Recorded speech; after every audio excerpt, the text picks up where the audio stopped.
Selamat pagi from my joglo on the outskirts of Ubud.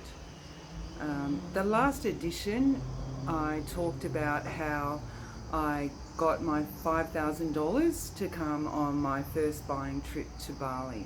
So this edition I'll tell you about my very first trip.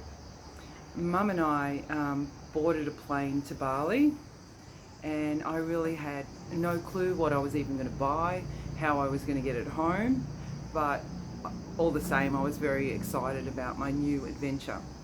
So we arrived, booked into a local hotel down in Legian, and I started shopping. So I was just really looking for, I had to keep it small because I thought I need to do things that I can post because I worked full time, or things I could take to a market. I wasn't even sure how I was going to sell them, so I just thought I needed to keep items a little bit smaller.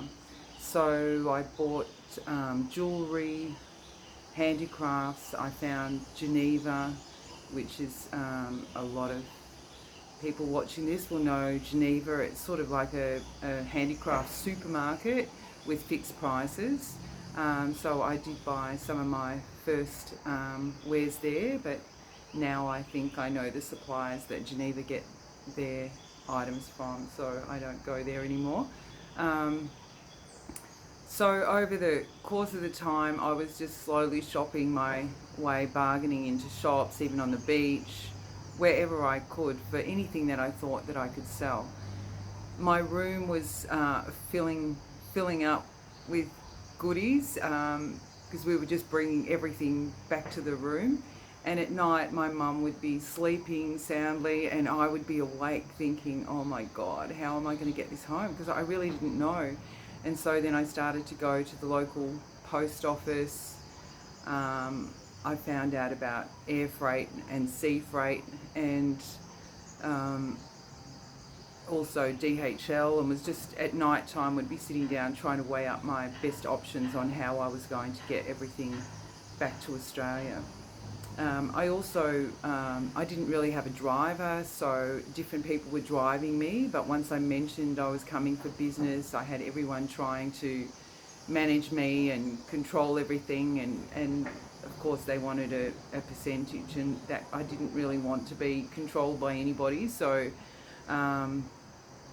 I didn't really pick up on any of the drivers that I met on the first trip. I didn't have a good feeling about any of them. So we sent some things home by post, some by sea, and loaded up our suitcases basically. My poor mum was like a pack horse. We had backpacks, we had very large handbags. I think I even had rolled up paintings hanging over my arm, and poor mum, I'm saying to her, now stand up straight, don't look like it's heavy. So I'm trying to get her to walk through customs looking really cool while she's dragging hand luggage and got a backpack on.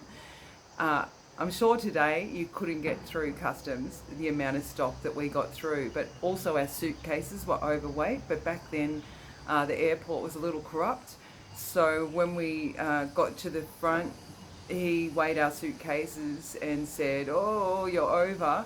And then he looked at me and said, if you put $50 in your passport, it's okay.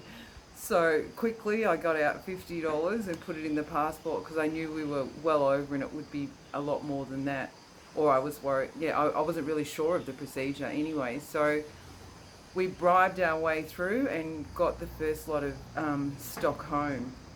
So then I boarded the plane feeling quite good about everything, but then the next, then I started to feel quite anxious about, okay, I've got all this stuff, but I still didn't really know how I was going to sell it at the other end. So that was the next thing. I had to work out what I was going to do. So stay tuned for the next episode.